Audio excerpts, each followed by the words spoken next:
2022년 7월 11일 윤석열 정부 47일차 대단히 뿌듯해하던 도어 스태킹을 잠정 중단했습니다. 그 이유는 여러분이 생각하시는 똥싼 바지 논란이라든지 지지율이 30%대로 떨어져서 그렇다든지 스페인 나토 정상회담에 가서 원전 전단지를 뿌리는 창피한 짓을 해서 그렇다든지 아니면 그 정상회담에 가는 전용기에 김건희 여사의 친구가 한 명만 간 줄 알았더니 2명이나 간 것이 사실로 밝혀져서 그렇다든지 음주운전 갑질 논란이 있는 박순애 교육부 장관을 청문회도 없이 그냥 임명해버려서 그런 것이 아닙니다. 각하는 그런 분이 아닙니다. 지금부터 아무도 상상 못한 이유를 알려드릴게요. 저는 이 도어 스태킹이라는 걸 원래부터 계획했다고 생각하지 않습니다. 윤석열 대통령이 5월 10일 취임하면서 나는 절대로 청와대에 들어가지 않겠다며 청와대를 5월 9일 개방해버리고 자신이 국방부가 있는 건물로 들어가겠다고 했다가 수명을 연장했던 일이 있습니다. 엄청 옛날 일 같죠? 이때 엄청난 비판을 받자 무슨 국방부 건물이 뷰가 좋네 이런 말 같지도 않은 피해 실드를 치는 부역자도 있었고 공간의 지대를 받는다는 등 이상한 이유를 들었기 때문에 반대하는 여론이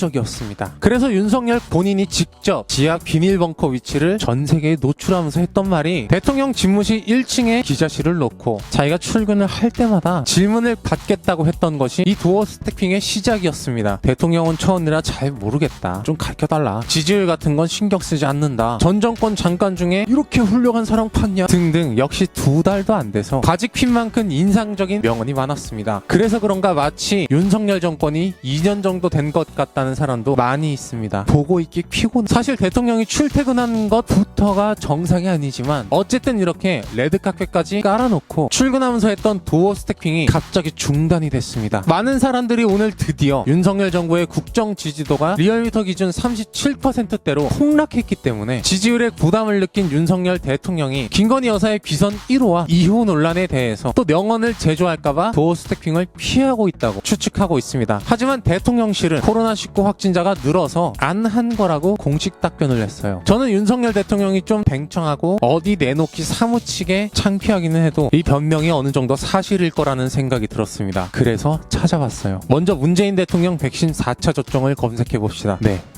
맞았습니다. 그러면 김정숙 여사 백신 4차 접종도 찾아봅시다. 네, 맞았어요. 심지어 중국 보복을 언급해서 국내 대중무역 주식시장을 개박살냈던 한덕수 국무총리도 4차 백신을 맞았습니다. 그런데 과연 윤석열 대통령은 백신을 맞았을까요? 아무리 찾아봐도 대통령 후보 시절 지정해주는 병원에서 백신을 맞았다는 주장을 했을 뿐 백신을 몇 번 어디서 맞았는지에 대한 보도가 없습니다. 심지어 윤석열 대통령은 63살이라서 4차 백신 접종 권고 대상입니다. 백신 4차를 맞아야 해요. 사망자의 91%가 60세 이상이기 때문에 많은 사람들의 바람대로 되지 않으려면 백신을 맞아야 합니다. 이 사진 찍기 좋아하는 부부가 백신을 맞았으면 분명히 보도가 있었을 텐데 4차 접종 보도가 없습니다. 바빠서 접종을 못했다는 변명을 할 수도 있는데 주말에 신발 사러 백화점 가고 극장에 영화 데이트 하러 가고 빵 사러 나폴레옹 제과점 가고 시간이 남아서 놀러 다닌 사진이 너무나 많습니다. 그런데 여기서 저는 더욱 심각한 사실을 발견했습니다. 최소한 윤석열 대통령은 후보 시절에 백신을 맞았다는 말이라도 했었는데 김건희 여사가 백신을 맞았다는 주장이나 보도가 그 어느 곳에도 없습니다. 웃긴 것은 네이버에 김건희 프로필을 검색하면 나이가 나오지 않는데 어쨌든 김건희 여사는 1972년 9월 2일생으로 51세의 중년입니다. 바이러스는 부적이나 도사가 물리칠 수 없습니다. 그건 무속이니까요. 고양이 뉴스 원재은이었습니다. 안녕!